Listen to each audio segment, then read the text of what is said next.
De leur nouvel écrin du pôle sportif de Saint-Quentin, le TTSQ disputait plusieurs rencontres samedi dernier, dont notamment une rencontre de N3 face à Valenciennes. À la Nationale 3, cette année, son objectif c'est de monter, enfin, puisqu'ils essayent de remonter depuis quelques temps. Donc là, on a une équipe renforcée qui a les armes pour monter, une poule qui peut leur permettre de passer. Voilà, donc monter pour la Nationale 2 en N1, monter pour la Nationale 3 en N2, c'est l'objectif de ces deux équipes. Quant à l'après-nationale, il y a peut-être moyen aussi, mais ça va être une petite porte. La N3 cette année, elle est constituée de jeunes du même âge avec un expérimenté. Donc on a Kylian Fardel, ils ont tous entre 21 et 22 ans. Kylian Fardel qui est numéro 600, il y a Lucas Bourlet qui vient d'arriver, qui nous a rejoint cette année en provenance de Saint-Amand-les-Eaux, donc qui est pareil dans les 600. Et il y a Corentin Bruyel qui est pareil dans les 500-600 qui lui est formé au club, un jeune de Saint-Quentin.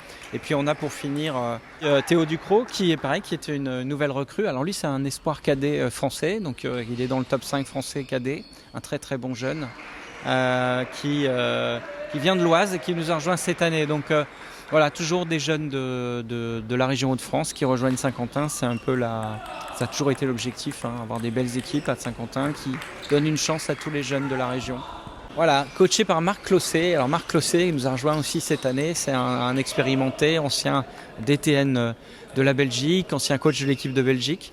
Il nous a rejoint cette année, donc un très très bon joueur qui a joué en pro en France et qui va apporter toute son expérience à cette équipe de jeunes de Saint-Quentin.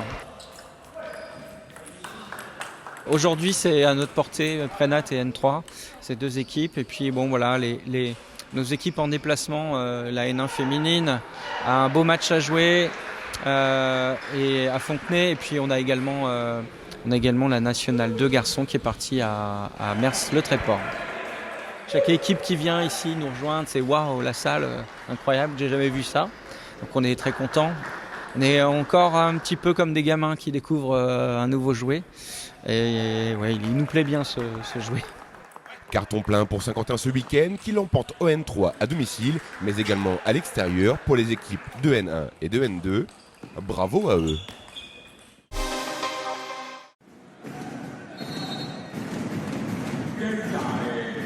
Après avoir renversé l'Asvel en début de semaine, le SQB s'est offert samedi soir l'élan Chalon, autre promu de Betclic Elite. Lucas Boucaud, de la voix et sans son équipe, reprendre l'ascendant.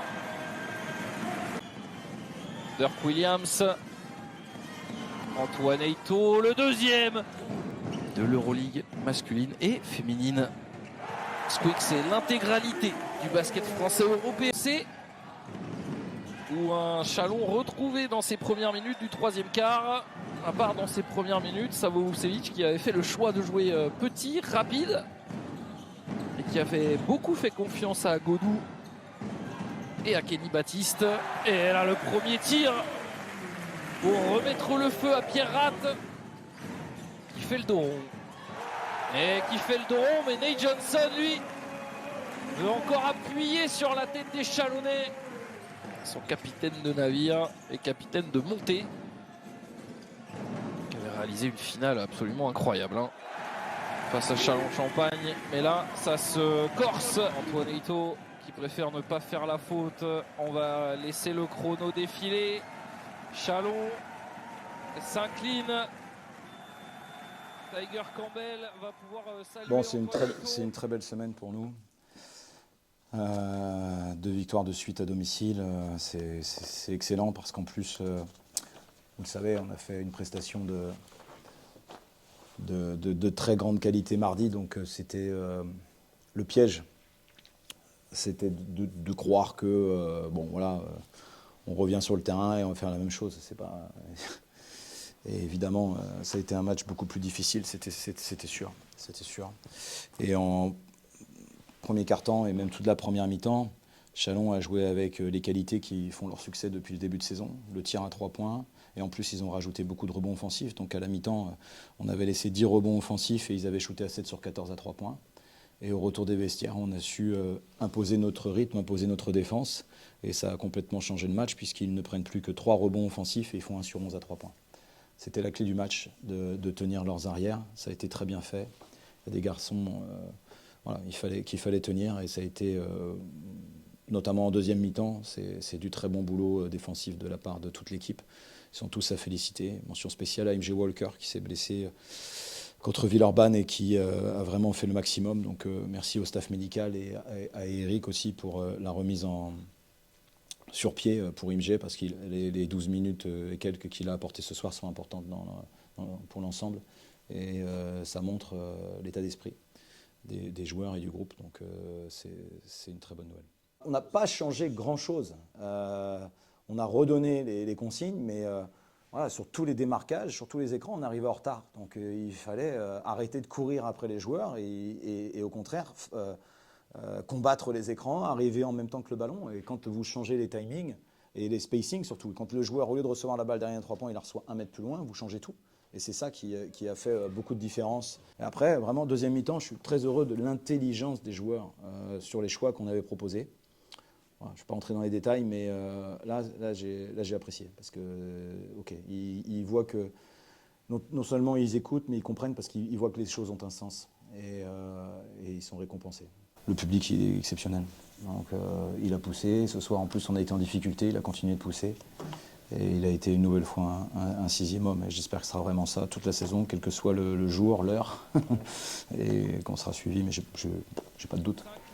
Un public exceptionnel, dans un palais sport encore une fois plein à craquer, les supporters étaient forcément ravis. C'était chaud, mais on s'y attendait. Le match entre 2 promus, c'est toujours un peu compliqué. Et puis bon, maintenant, ils nous attendaient, je pense, avec le gros match qu'on a fait contre l'Asvel. Je pense qu'on va être attendu. Et de toute façon, on savait que ça allait être chaud contre Chalon de toute façon. 2 sur 2 sur une semaine, c'est nickel, pourvu que ça dure. Franchement, c'était super. C'est la 3e fois que je viens à domicile. Et franchement, incroyable. Franchement, l'équipe elle a été au top, les supporters génial. Franchement, que du bonheur. Franchement, il y avait du bon niveau, il y avait du bon jeu. Et franchement, ça fait plaisir de les voir gagner à domicile comme ça. Franchement, ils sont sur une super lancée et j'ai trop hâte de voir la suite. Je suis abonné pour ça et j'ai hâte de voir les prochains matchs. Une très belle victoire, on voit que depuis 2-3 matchs, que ça pousse et c'est impeccable pour nous. Et j'espère aller plus loin et gagner beaucoup de matchs. Voilà. 2 victoires en une semaine, le bilan est beau pour le Saint-Quentin Basketball. Prochain rendez-vous, ce sera dès samedi avec un derby du qui a côté réussi, du lui, BCM. à trouver une nouvelle fois Valentin Chéry qui fait un énorme travail. Il fait Le beaucoup de BCM qui dégâts s'est dans la incliné raquette. face à Dijon le week-end dernier. Attention à Landry Yenoko et Caleb Walker. Attention à ne Deux pas aller menaces s'enfermer. face à Il reste Saint-Quentin. 3 secondes. Il va falloir faire quelque chose avec ce shoot de Cameron Hunt qui va faire se lever le palais des sports Jean-Michel Geoffroy. Nouvelle saison, nouvelles ambitions. Nous essaierons cette année d'aller encore plus haut en donnant du spectacle et en montrant de la combativité. Sans plus attendre, je vous demande d'accueillir le coach Dario Djukic. Comme chaque année, on va essayer de faire le mieux possible. Jusqu'à maintenant, on a réussi, donc pourquoi pas cette année d'aller le plus loin possible. Le numéro 2, le passeur international suédois, Yannick Sturm. C'est sa 3e année à Saint-Quentin. C'est Julien Bernard.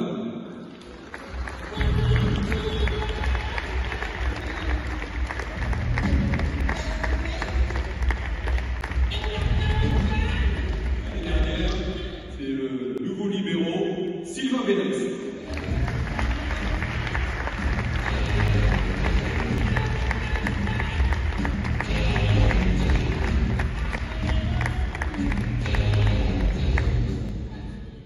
Côté passeur, également, avec Emile Serrault.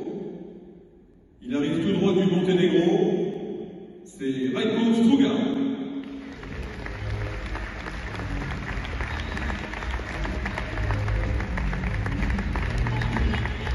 Il est bulgare. Il a la lourde tâche de remplacer Daniel Malin. C'est Zulian Georgiev. Et il est gaucher. vous l'avez vu.